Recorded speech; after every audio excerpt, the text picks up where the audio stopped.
PRS to fret level, I already checked the high spots. So we got here on the 6th string is the entire part here from the ninth fret onwards. Then after that we got here this portion 1, 2, 3. Then this portion, the entire of the heel side of the fretboard is also not level. So I'm gonna run this through a fret rocker as well, just to confirm the spaces. The other thing is, when I check with the feeler gauge, some of the frets are not sitting properly on the affected areas. So if let's say I use this is 0.04 feeler gauge. If it can go underneath the fret wire, meaning the fret wire is not sitting on the fretboard. So even if it's not sitting on the fretboard, sometimes it has glue in it, so there's no chance for it to pop out, but the fret wires is not level. So there's two takes. One is you can use the fretboard as a reference for the level of the guitar neck. The other one, you can use the fret wire as a reference. So in this case, I'm going to use the fret wire instead of the fretboard, mainly because when I check using a feeler gauge, what I do is I will press down the fret and see if I can pull out the fret wire. In this case, it can, meaning the fret wire is not glued in fully. Okay, so that will be the second part. I'm going to check with the fret rocker. After that, I'm going to fret level. Okay, bye.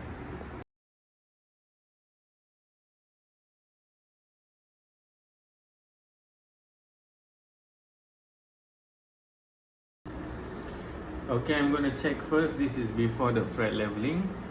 So I marked out the high spots just to let you have a listen of the buzzing itself. Okay, so this is without.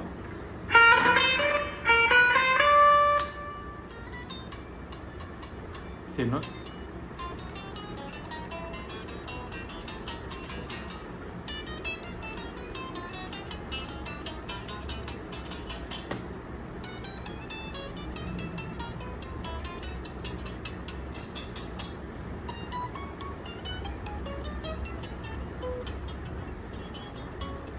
So it's already hitting a lot of the notes.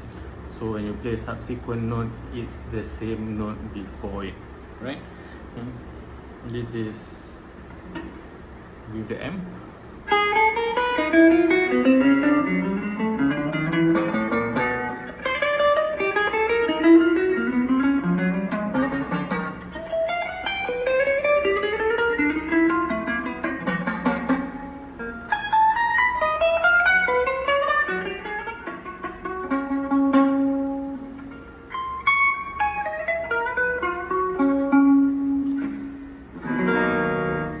So in the front portion is okay. Let me just take a measurement here. Actually, I want it to be a bit higher, just to clear out the notes a bit more. Right now on the 12th fret for the 6th string is actually 0.75. I think a more suitable action will be 1.25 on the bass side 6th string, then on the treble side will be 1 mm. Okay, 12th fret on the treble side is 1 mm, so this is way too low. I'm going to bring up a bit, then we'll recheck it. After that, we do a fret leveling. I used a fret rocker before this, just to confirm whatever I marked out is actually the main issue before we do the full fret leveling. Okay, bye.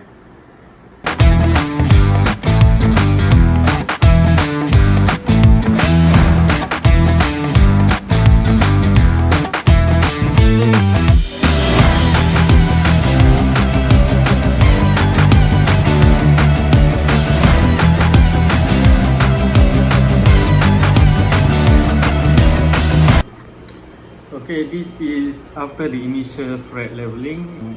Most of the notes are cleared out. I raised a bit of the action.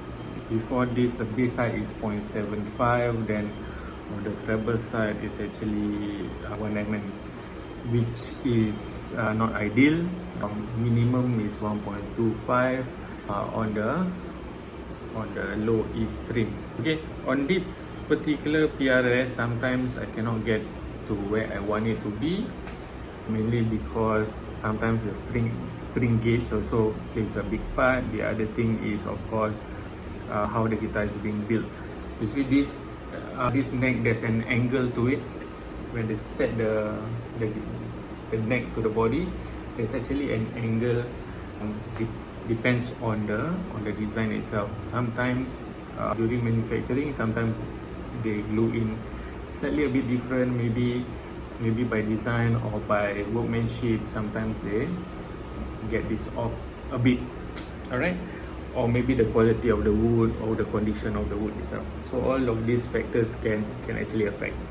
Okay, so I raise up a bit more just to clear, but it's still relatively comfortable to play. So on the 12th fret, I actually set it to 1.25 on the bass side and 1 mm on the treble side. Okay, and yeah, I raised the pickup as well slightly. So this is the sound test without the M first. Okay, starting from the 5th fret.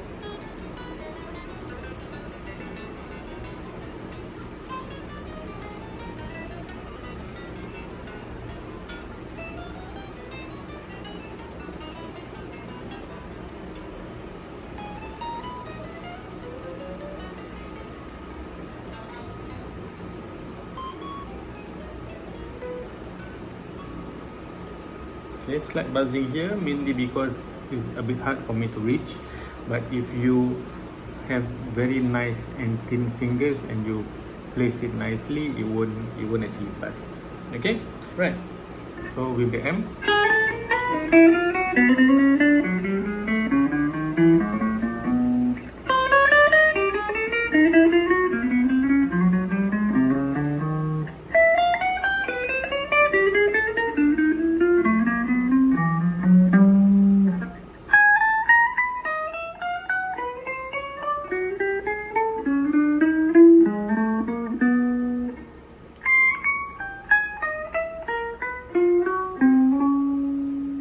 All notes clear. After this will be the fret crowning. After that, proceed with the whole pro setup. Then we can call it a day. The strings that he just, if I'm not mistaken, is Elixir's 1046 if I'm not mistaken. So we're gonna use that. I will give you the final update soon. Bye.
tali perempuan tu. Sini.